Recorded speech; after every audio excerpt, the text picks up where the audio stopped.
Pues de última subo esta o subo la otra. Bien. Nosotros tenemos estas variables que son componentes de la oferta o de la demanda agregada, principalmente de la demanda, pero una de ellas, el M, también es componente de la oferta, que nos va a interesar de vuelta hacerle doble clic porque las vemos de modelo keynesiano, porque las vamos a utilizar ahora y porque, digamos, vamos a ver que a partir de esto podemos definir, primero podemos identificar bien cómo calcular el PBI por el método de gasto, que es el método utilizado o que vimos que era el utilizado por Argentina o por el común de los países. Y que aparte de eso vamos a utilizar estas variables, digamos, de forma desagregada para poder llegar también al cálculo del PBI. O sea que tenemos que entender bien qué hay detrás de cada una de estas variables para, una vez que la desagreguemos, entendamos también sus partes componentes. Dicho eso, vamos a hacer, como le decía, doble clic en cada una de estas variables. La primera de ellas, y quizás la más compleja, es la inversión. Esto, a ver, no me equivoco, no lo vimos en la clase pasada, ¿no? ¿Alguien se acuerda que hayamos hecho doble clic en estas variables y hayamos explicado bien qué hay dentro de cada una? Imagino que no, creo que habíamos quedado un método de cálculo del PI, pero bueno, puedo no estar seguro. Bueno, inversión es la primera de ellas, que básicamente engloba a todo aquello que se gasta en lo que son bienes durables, digamos, bienes que sobreviven a lo que se conoce como el periodo, que típicamente es un periodo de un año, sino que sirven varios periodos, se utilizan para elaborar otros bienes o se utilizan de forma que duren, digamos, por eso sobreviven varios periodos. No se consumen como los bienes de consumo, no se agotan cuando uno los utiliza, sino que duran, digamos. Eso es como, a grosso modo, lo que podemos entender como inversión. Vamos a ver que hay dos tipos de inversión. Tenemos la bruta y la neta. ¿Y qué es la diferencia entre inversión bruta e inversión neta? Bueno, como vimos al principio de la clase anterior, diferencia entre variables brutas y netas, tenemos el efecto de las depreciaciones ahí que está jugando y está haciendo que la inversión bruta sea diferente a la inversión neta. ¿Qué significa esto? Bueno, supónganse que, primero, ¿para qué uno hace inversión? Digamos, uno invierte para acumular capital de trabajo o componer capital de trabajo, pero básicamente es para eso, para tener un stock de capital de trabajo. ¿Qué es capital de trabajo? Una moto, una computadora, qué sé yo, un auto, una camioneta, una pala. Cualquier cosa que se utilice para producir valor entra como capital de trabajo. Y este capital de trabajo, para ser compuesto, requiere de la inversión, que es el flujo que aumenta ese capital de trabajo. Bien. Piénsenlo si quieren como una bañadera, creo que este ejemplo lo ven con Eduardo, pero imagínense que tienen una bañadera llena hasta un cierto nivel, ese es su capital de trabajo, ese nivel de agua, y la inversión es abrir la canilla, o sea, ustedes mueven la canilla, empieza a entrar agua en la pileta, ese agua va subiendo, ese nivel de agua va subiendo, bueno, acá es lo mismo, ustedes invierten, aumenta su capital de trabajo. Ahora, supongamos que la pileta o está rota o le sacaron el tapón y eso que se va de agua de la pileta es básicamente la depreciación. O sea, ustedes tienen un capital de trabajo que se deprecia, se gasta, se rompe, pierde valor. Entonces se va depreciando, se va agotando ese capital y tienen que invertir para volver a recomponerlo o si quieren aumentarlo tienen que invertir aún más. O sea, piénsenlo de vuelta como la pileta, le sacan el tapón y tienen que llenar con la canilla al mismo tiempo que el agua se está yendo para que su capital de trabajo quede constante, o sea, el nivel de ese agua quede constante.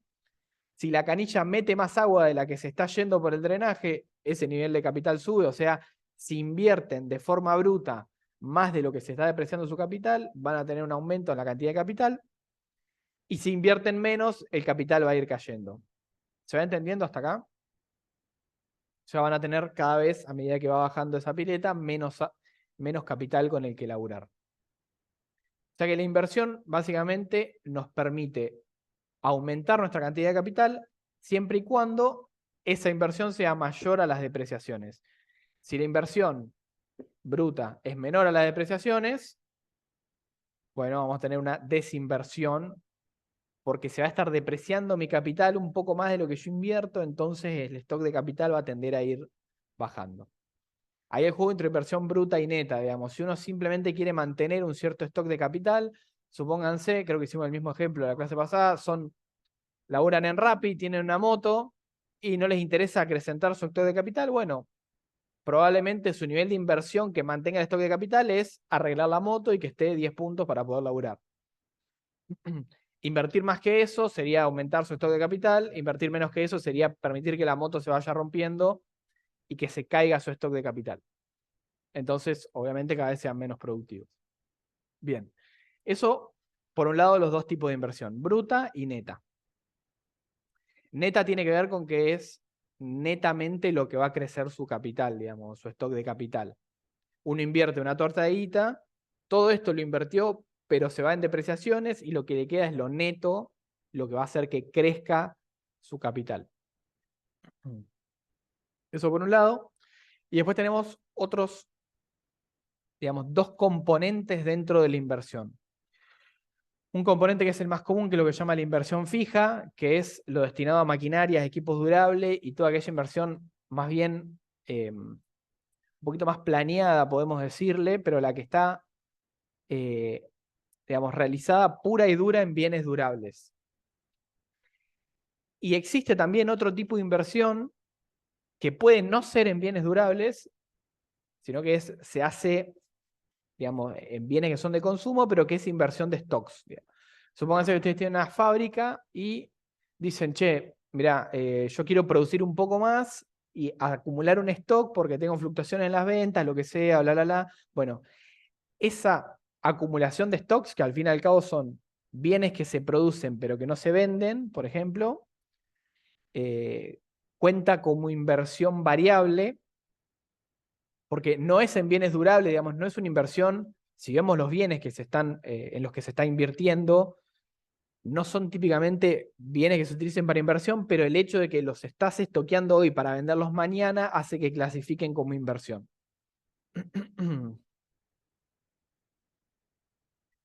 Esto va a ser importante, después lo vamos a usar un cachito más adelante, pero bueno, quiero que le quede esto. Inversión fija es la inversión planeada, digamos, que dicen, bueno, yo invierto en este auto, en esta máquina, en esta pala. Y la inversión variable es tipo, bueno, hago algo de más hoy o lo estoqueo hoy para venderlo en un futuro o para utilizarlo en un futuro, ya sea venderlo o utilizarlo como insumo. Pero básicamente, stock de mercancías, la inversión variable. Bien, y lo importante de esta variable es que, esto se los menciono, después lo vemos en detalle, es sensible a la tasa de interés de la economía.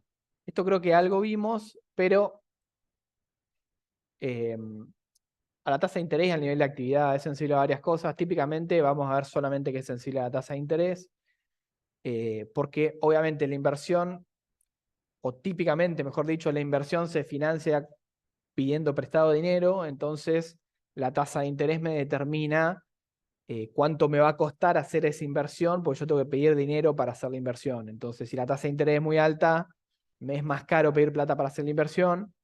O lo mismo, como pasa hoy en día, la tasa de interés está muy alta, a ustedes quizá les conviene ir a invertir en vez de realizar una inversión, digamos, es también el costo de oportunidad de esa inversión.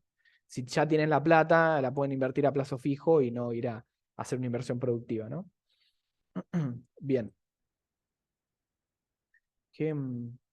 Ok. Eh, Eso por el lado de la inversión. O sea, es sensible a la tasa de interés, tenemos la inversión bruta y la inversión neta. La inversión neta es el aumento neto de capital. Y la inversión bruta es la totalidad de plata que metemos de inversión. Y tenemos la fija y la variable. La fija es en bienes y maquinarias y equipos durables. La inversión variable es en stock de mercancías. O inversión en stocks, simplemente. Siguiente variable que quiero que veamos. Consumo. Y básicamente el consumo es, primero que nada, digamos, el componente más importante de lo que es la demanda agregada. Digamos, la mayor parte de lo que se gasta en la economía es en consumo normalmente. Y es todo aquello que se gasta en bienes que se agotan una vez utilizado, una vez consumido. Ejemplo, vestimento, alimentos, transporte, recreación, etcétera, digamos. Todas esas cosas que se hacen una vez y después no tienen un valor particular de reventa o no se utilizan para producir otras cosas, etcétera. Todo eso es inversión en consumo. Como lo dice el nombre, se consumen esos bienes o servicios y no tienen un valor más allá. O no pasan a un siguiente periodo, digamos, no duran en el tiempo. Y esto principalmente depende de los precios de la economía y del ingreso que haya en la economía. A mayor ingreso de las personas, obviamente va a haber mayor consumo. Ahí escuché que algo vieron con Eduardo, el consumo lo determina el ingreso de la economía y la propensión marginal a consumir de la economía. Todavía no lo vemos eso, pero sepan que están esas variables por detrás, que son las que determinan mi consumo. Bien. Gasto del gobierno.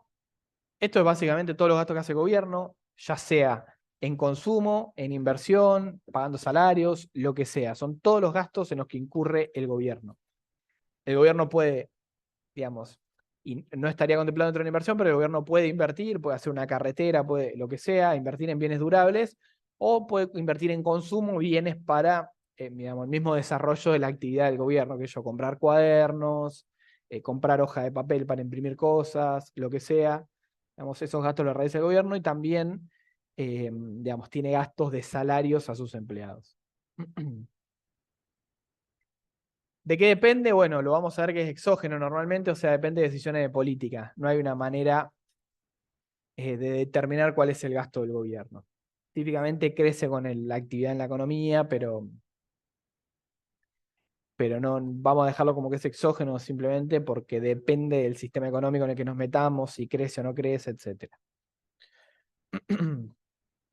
Y después nos quedan las exportaciones y las importaciones, que son básicamente exportaciones, es lo que producimos en el país, vendemos al resto del mundo, importaciones, lo que produce el resto del mundo y nos vende a nosotros. O que tenemos nosotros para consumir, mejor dicho. Importaciones, todo aquello, de vuelta, produce el resto del mundo, nos vende a nosotros. Exportaciones, todo lo que producimos nosotros, vendemos al resto del mundo. Una menos la otra, o sea, exportaciones menos importaciones, son las exportaciones netas. O el saldo de la balanza comercial, también se lo conoce. Fíjense que acá, algo les dije la clase pasada de que nosotros usamos neto a veces de mala manera. Acá estamos llamando neto a algo que, digamos, no tiene nada que ver con las amortizaciones, sino que estamos utilizando el término neto para hablar de que es las exportaciones menos las importaciones. Y le estamos poniendo la palabra neto. Se entienda, es básicamente exportaciones netas de importaciones, se llama. No está bueno quizá utilizar la palabra neto porque es la que usamos para separar entre algo que tiene y no tiene depreciaciones. Pero bueno, sepan que puede aparecer así como exportaciones netas en algún momento, que es básicamente X exportaciones menos M importaciones. Y que esto también se conoce como el saldo de la balanza comercial. Profe, Sí. ¿en dónde está ubicado, por ejemplo, una organización que viene a exportar insumo para luego exportar así para que ellos después vengan a exportarlo como ventas? O sea, sería una empresa que viene a Argentina y exporta desde Argentina. Claro, porque por ahí no todos tienen, por ejemplo, insumos acá y lo están importando. Bueno, Como que compran afuera, lo producen acá y vuelven a importar los productos terminados, vamos a decir. Eso sería. Esto correspondería entonces porque es neta. a ver, son dos cuestiones. Vos tenés una empresa que, por un lado, importa. A ver, pueden pasar dos cosas. Vos tenés una empresa radicada acá que lo que hace es exportar una materia prima, por ejemplo, exporta hierro. Ese hierro se fabrica afuera, digamos, se fabrica en un bien final y se importa después como maquinaria. Bueno, yo tengo hierro, lo vendo afuera afuera se transforma en un tubo, digamos, de hierro y me lo venden de vuelta como tubo de hierro. Bien, eso típicamente es lo que llama deficitario, es una exportación neta negativa, porque vos vendés un bien más barato y después lo comprás ya elaborado, digamos, con otro valor agregado de por medio, más caro. Ahí tenés una salida, digamos, de capital, una exponenta negativa del accionar de esa empresa. Ahora, esto, digamos, no siempre es malo. A buena primera decía, se están llevando más de lo que... No, bueno, no siempre es malo, depende del sector específico. Argentina lo que hace, particularmente en hierro, es comprarle hierro a Brasil, lo fabrica en caños y después los vende. Argentina tiene mucha industria de caños, llaman caños sin costura, que son los que se usan para petróleo, digamos, para perforar en pozos petrolíferos. Eso es una industria muy grande. Típicamente Argentina no produce hierro, compra el hierro, lo fabrica en caño y lo vende afuera. Entonces ahí tenés como el caso inverso. Comprás algo barato, lo producís y lo vendés más caro. Bien, estos casos se dan digamos, en todos lados. De hecho, pueden haber varias expo e impo en una misma empresa. Digamos. Eh, mucho de lo que hace Argentina es importar bienes de capital porque no los produce. O sea, todo lo que es maquinaria y eso, salvo maquinaria agrícola, la gran mayoría de Argentina le importa y exporta mucho materia prima a Argentina. O sea, exporta mucho trigo, girasol, minerales. Bueno, ahora está empezando a exportar energía, petróleo, un poquito de gas, etcétera. Quizás no es la misma empresa, pero a nivel de economía pasa mucho eso. Bien, no sé si respondí un poco tu pregunta.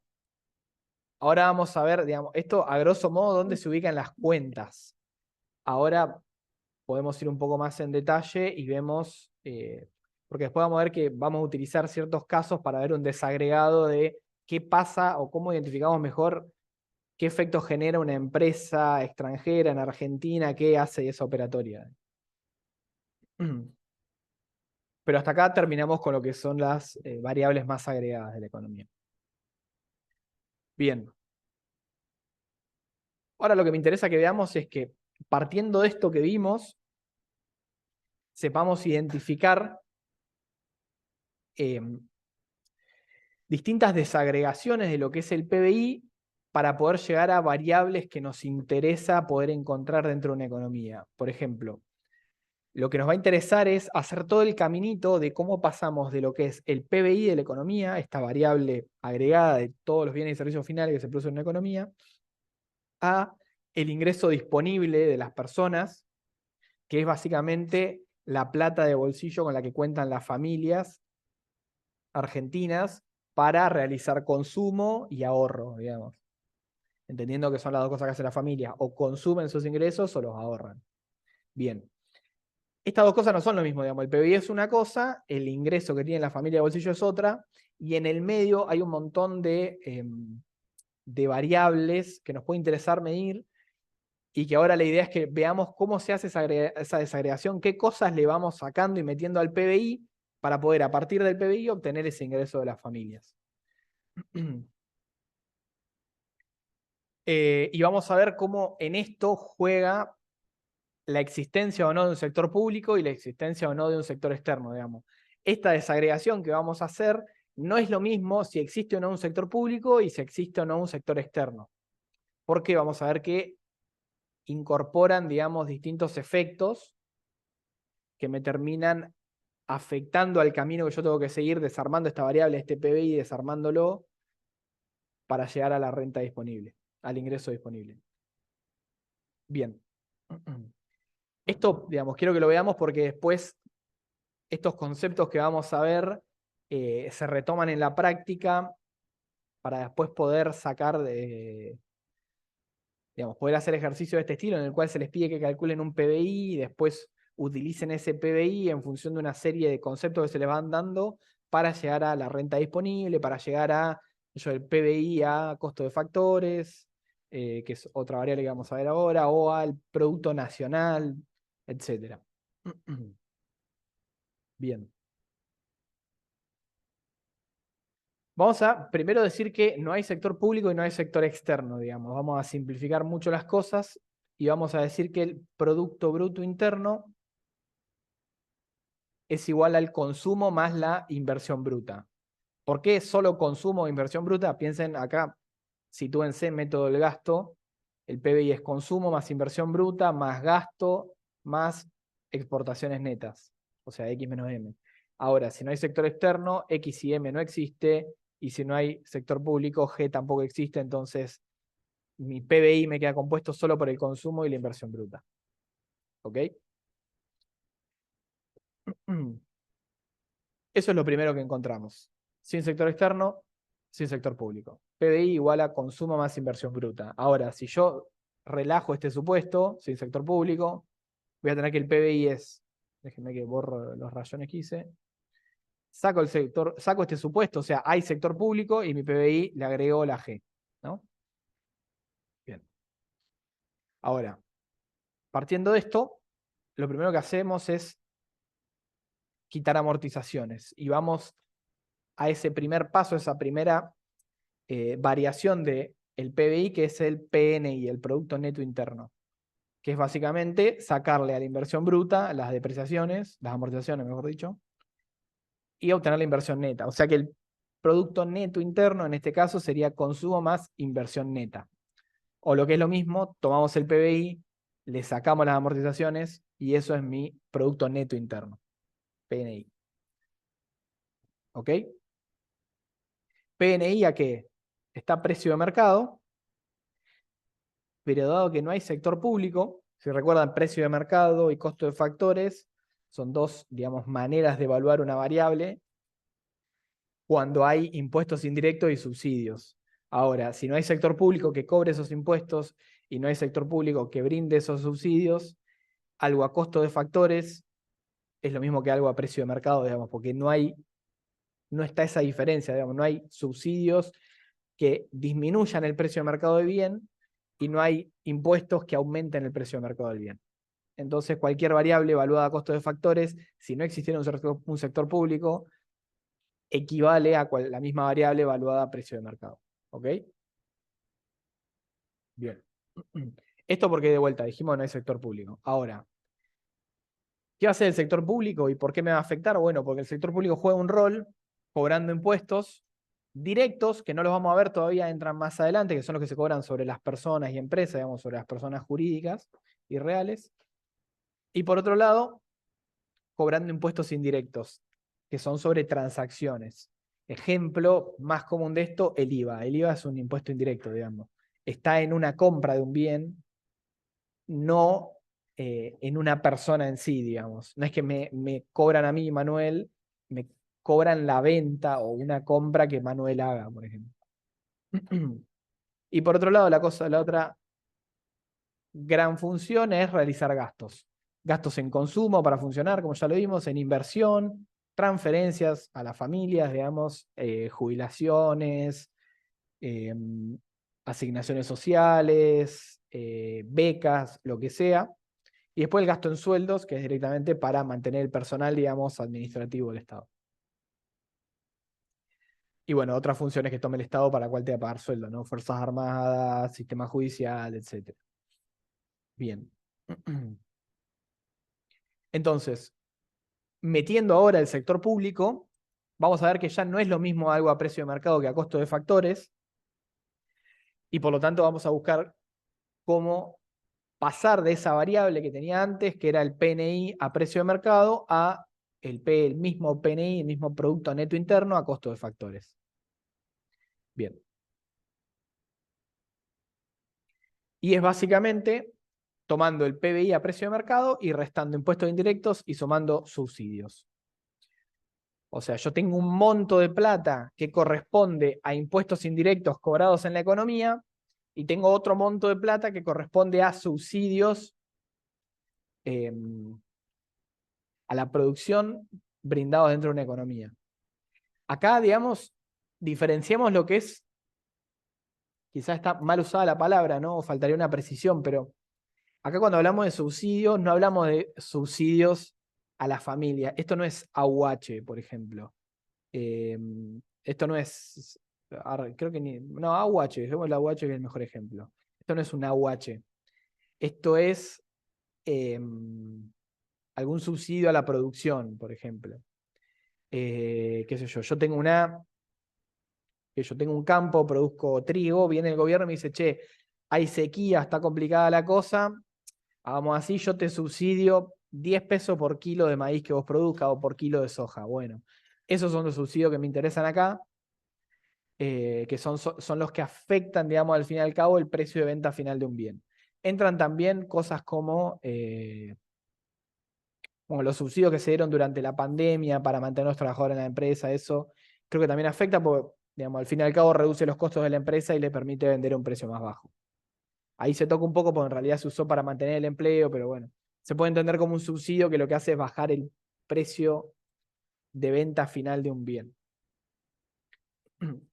Digamos, lo interesante es que vean esto, no son todos los subsidios, son los subsidios que no son directamente a las personas. Bien. Restando los impuestos y sumando los subsidios, yo llego a mi Producto Neto Interno a costo de factores. ¿Por qué resto los impuestos y sumo los subsidios? Porque los impuestos, yo tengo un bien a costo de factores, que vengo y le sumo el valor de un impuesto, le sumo un 21% de IVA y le resto el subsidio que tenga por producir ese bien. Por ejemplo, yo soy el productor de trigo, produzco trigo, me sale 100, le tengo que meter 21% de IVA, lo voy a vender a 121. Pero viene el gobierno y me dice tipo, che, no, yo te subsidio 10 pesos por cada unidad de trigo que produzcas. Entonces, en vez de venderlo a 121, lo puedo vender a 111. ¿Por qué? Porque me sale 100, me cuesta 100 como productor. Yo, si no hubiera impuesto ni subsidio, lo tendría que vender a 100.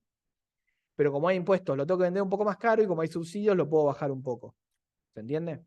Entonces, para quitar estos efectos, hago la operación inversa. Le resto el valor de los impuestos y le sumo el valor de esos subsidios. Para ver esa variable a lo que se llama costo de factores, digamos. A su valor sin efecto de los impuestos y de los subsidios que pone el gobierno. ¿Ok? Y ahí tendría mi tercera, digamos, variable, o mi segunda variable derivada del PBI, que es el PNI, Producto Neto Interno, a costo de factores. Estamos como quitando capas a la variable PBI para ir encontrando, digamos, distintas desagregaciones de eso que nos pueden interesar. Bien, ahora vamos a ver qué pasa con el sector externo. Y esto, si recuerdan, la clase anterior yo les hablé de variables nacionales y variables internas, que son distintas. Cuando hablábamos de algo nacional, tiene que ver con propiedad de argentinos. Cuando hablábamos de algo interno, tiene que ver con fronteras adentro de la Argentina, digamos, dentro del país. Ahora, nosotros tenemos nuestro producto neto interno. No vamos a olvidar del costo de factores, porque ya es todo a costo de factores, digamos, eso ya lo limpiamos. Hablemos de producto neto interno nada más. Tengo mi producto neto interno. Pero el producto neto interno de la Argentina,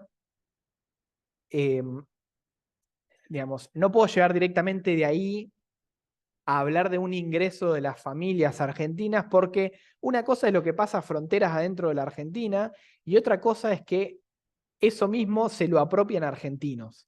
Ejemplo, supongamos que hay una fábrica extranjera, que yo viene Walmart, por decir un ejemplo, pone una empresa en Argentina, pone una sucursal, genera ganancias y esas ganancias las remite a Estados Unidos, que es de donde es. Bueno, esa ganancia de esa empresa se produce en Argentina, pero no se la apropian los argentinos, digamos, no es propiedad de argentinos, porque la empresa no es propiedad de argentinos, es propiedad estadounidense. Entonces, esa ganancia se remite a Estados Unidos, sí, en Argentina paga salarios, lo que sea, pero lo que es la ganancia empresaria de eso se va por fuera. Bien, entonces, yo acá lo que voy a tener es que para ver, digamos, una variable más cercana a lo que es el ingreso de mi familia, yo tendría que decir, bueno, yo tengo mi país, Argentina, que tiene dentro fábricas o tiene dentro empresas que son propiedad de extranjeros y que por lo tanto reciben una rentabilidad o se les paga, pero esos pagos se van al exterior porque no se lo apropian los argentinos, pues no son propiedad de argentinos, pero también existen argentinos en el resto del mundo, en Brasil, en Uruguay, donde sea, que realizan sus operaciones en el resto del mundo, se les paga y que esa plata, digamos, es propiedad de argentinos al fin y al cabo porque es, digamos, está apropiada por alguien que es de nacionalidad argentina. No sé si me voy explicando, pero acá lo que me interesa saber a mí es, digamos, cuánto reciben los ciudadanos argentinos. Ya no tanto Argentina como el país, digamos, como frontera geográfica, sino los ciudadanos. Entonces lo que yo voy a hacer es tomar mi Producto Neto Interno, mi PNI, y le voy a restar esto que está como REI, que es básicamente retribuciones por factores productivos de propiedad extranjera ubicados en el país. O sea, yo tengo mi Producto Neto Interno, que es todo lo que se produce dentro de la economía, dentro del país, y le voy a sacar aquello o aquellas retribuciones a factores productivos que no son de propiedad argentina. Ejemplo, vamos a un ejemplo lo más simplificado posible. Tenemos Argentina, hay un campo en Argentina, en alguna parte, que es propiedad de un uruguayo. Ese campo, el uruguayo simplemente tiene la propiedad, se lo alquila a un productor argentino, bueno, no importa, y el productor argentino le da a ese uruguayo, le paga una renta por ese campo que es propiedad de un uruguayo. O sea, situémonos, el campo está en Argentina, pero es propiedad de un uruguayo. ¿El uruguayo qué hace? Recibe la renta por esa tierra y se la lleva a Uruguay, ¿no? Bien, entonces, acá yo, ese concepto, digamos, esa renta que recibe el uruguayo por tener un campo en Argentina, no la tengo que sumar porque es propiedad de un uruguayo esa renta, no es propiedad de un argentino. ¿Está dentro de Argentina? Sí. ¿Es parte del Producto Neto Interno? Sí, porque está fronteras adentro. A pesar de que lo use un argentino, ese campo es propiedad de un uruguayo, al fin y al cabo. Entonces esa renta que recibe por la propiedad de los factores productivos no debería sumarse para nuestro Producto Neto Nacional. Por eso la N de este PNN, Producto Neto Nacional, en propiedad de argentinos. Así que le sacamos la remuneración a factores productivos de propiedad extranjera ubicados en el país. Otro ejemplo de esto sería, viene un yanqui a prestar servicios, viene un ingeniero agrónomo estadounidense, labura acá, se le paga, es ciudadano estadounidense, digamos, no es argentino. Entonces lo que se le paga a él, su remuneración a factor productivo trabajo, no se suma a nuestro Producto Neto Nacional porque él es ciudadano estadounidense, digamos. Y porque su factor productivo es de propiedad estadounidense. ¿Ok? Bien. Bien. Entonces restamos todos los pagos a factores productivos que no sean propiedad de argentinos. Y vamos a sumar, digamos viceversa, vamos a sumar todos aquellos pagos a factores productivos que no estén ubicados en el país, pero que sean propiedad de argentinos. O sea, yo tengo ahora un argentino que tiene un campo en Uruguay, otro en Brasil, o una fábrica en Estados Unidos, recibe un beneficio, una ganancia por eso. En el caso de la tierra recibe la renta de la tierra, en el caso de la fábrica recibe los beneficios de empresarios, y eso es propiedad de argentinos. Entonces, eso hay que sumarlo, digamos, porque compone parte de los ingresos de las familias argentinas. Entonces, recapitulando, tengo mi producto neto interno, le resto lo que se le paga a factores productivos, propiedad del resto del mundo dentro del país, y le sumo lo que se le paga a factores productivos, propiedad de argentinos en el resto del mundo, o sea, fronteras afuera. Con eso yo obtengo mi producto neto nacional. O sea, el producto neto en manos de ciudadanos argentinos o de familias argentinas. Bien.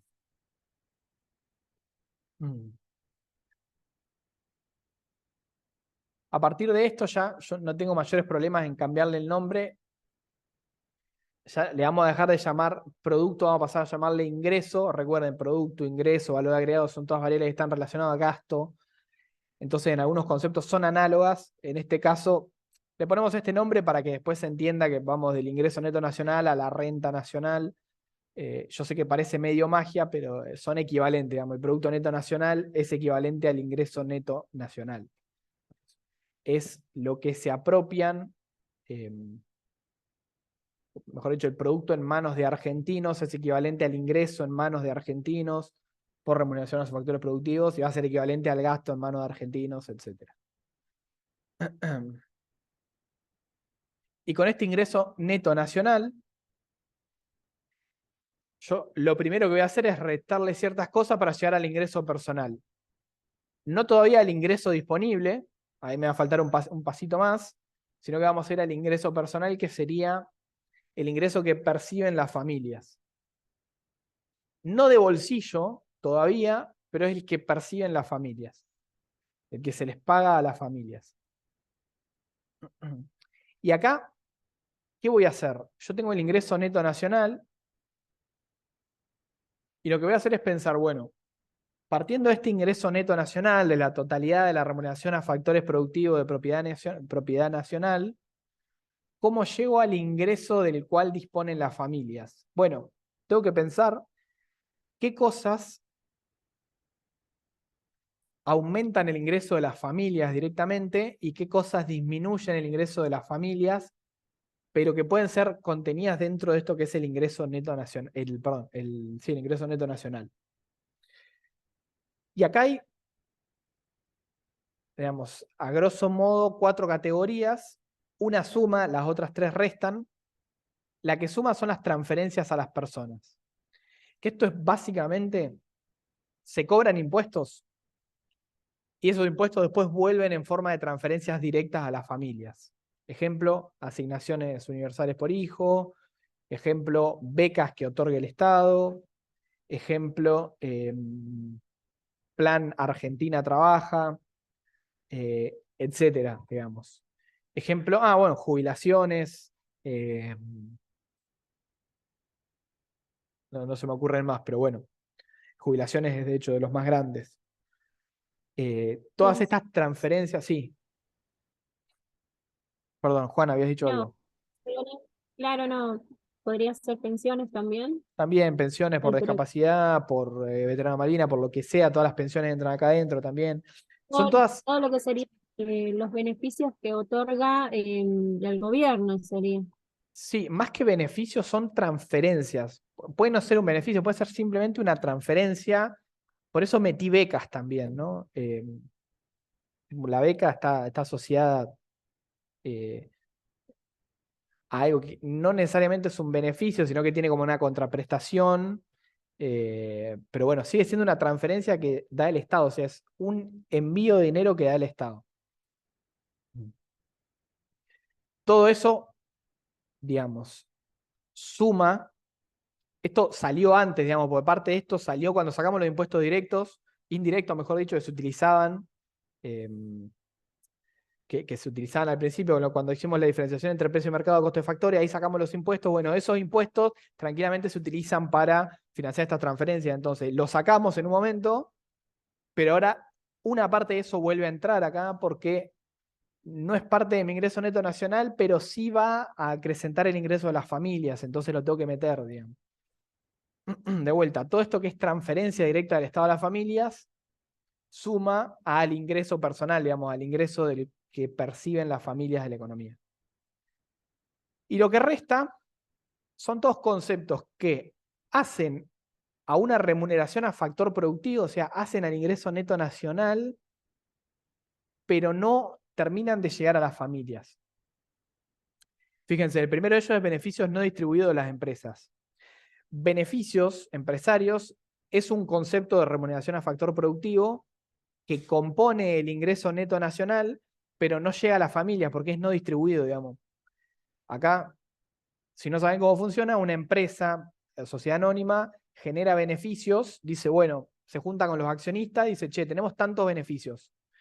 ¿Qué hacemos? ¿Los retenemos para invertir o los repartimos y nos llevamos cada uno una porcioncita porque somos dueños de la empresa?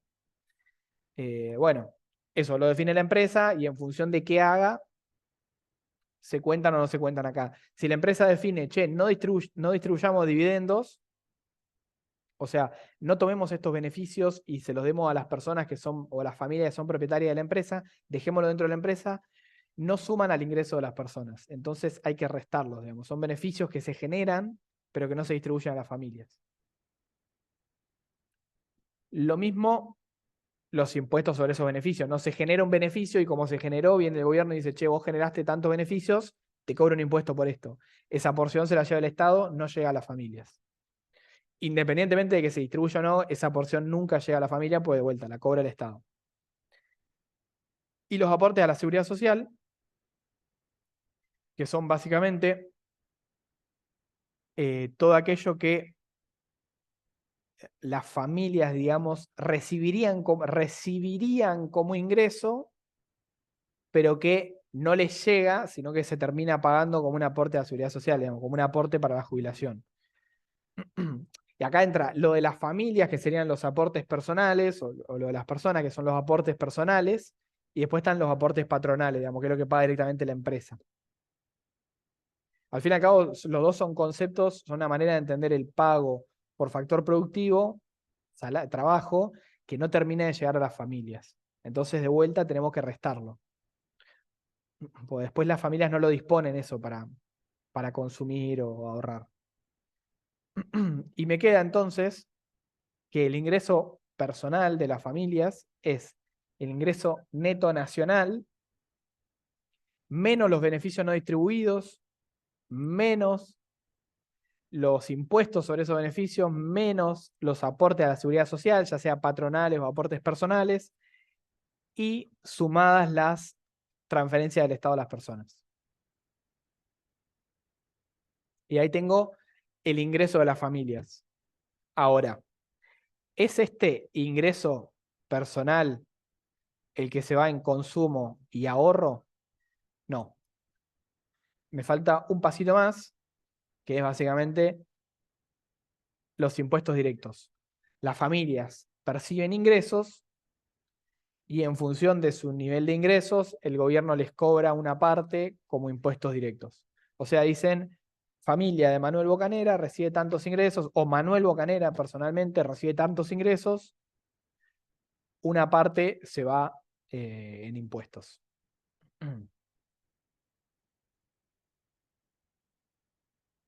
Bien.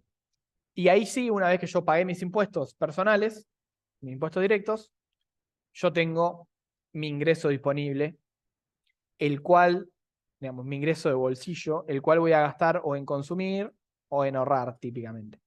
Después esto lo vamos a ver, lo vamos a usar cuando veamos modelo keynesiano, pero por ahora lo dejamos acá. ¿Se entendió esto? Hicimos toda una desagregación en la cual partimos de el PBI a precio de mercado y llegamos hasta el ingreso de bolsillo de las personas. Bien, ¿Puedes volver a la filmina anterior, por favor? sí, para que borro todo el...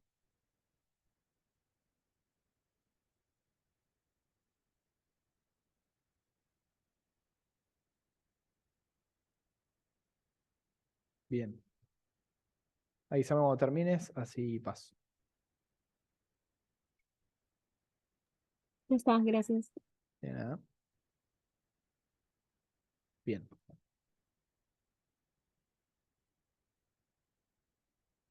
Ahora, esto nos va a servir, como les decía,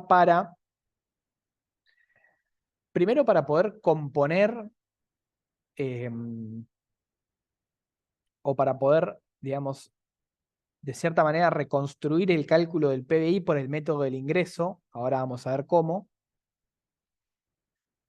Pero también para lo que hicimos recién, partir de un PBI y llegar a ciertas variables que nos interesan. Bien. Ejercicio típico de esta parte es esto que tienen acá, digamos, un cuadrito que les da conceptos y les pide que calculen el PBI por 3 métodos, en función de todos estos otros conceptos. ¿No? Acá ya tenemos uno resuelto, que es el PBI por el método del gasto. Si recuerdan, el método del gasto es consumo más inversión, más gasto, más exportaciones, menos importación. Entonces, tengo que mirar el cuadro y ver ¿cuál de estos conceptos me servirían a mí para calcular el PBI por el método del gasto? Bueno, leyéndolos tenemos intereses a la familia, no, al resto del mundo no, impuesto directo, no, no, no, no, no. Venta de bienes de consumo a las familias, sí, es consumo. ¿Este me sirve? Sí, bueno, este va a ser mi consumo. Impuesto directo no, aportes jubilatorios personales no, sueldos del gobierno no pagado a las familias, sí, esto es mi gasto del gobierno. O sea, tengo C, ya lo encontré, tengo G, sigo. Saldo de la balanza comercial, X menos M, lo tengo. ¿Qué me falta? Encontrar I, si es que lo hay. Bueno, busco. Compra de bienes de capital, es inversión. Variación de existencias, por eso lo vimos justo antes de arrancar la clase, también es inversión. Compra de bienes de capital sería mi inversión fija. Variación de existencias es mi inversión variable. Entonces yo voy a tener que mi consumo va a ser 180 por la compra de bienes de consumo. Mi inversión va a ser 55 más 10, estos dos conceptos de acá, 55 y 10. Mi gasto del gobierno va a ser 50, que es los salarios que paga el gobierno. Y mi saldo de la balanza comercial, mi X menos M, va a ser 5. Fíjense que acá convenientemente aclara que es X menos M, ¿no? Entonces, con todo esto yo puedo calcular el PBI por el método de gasto, me da 300. ¿No?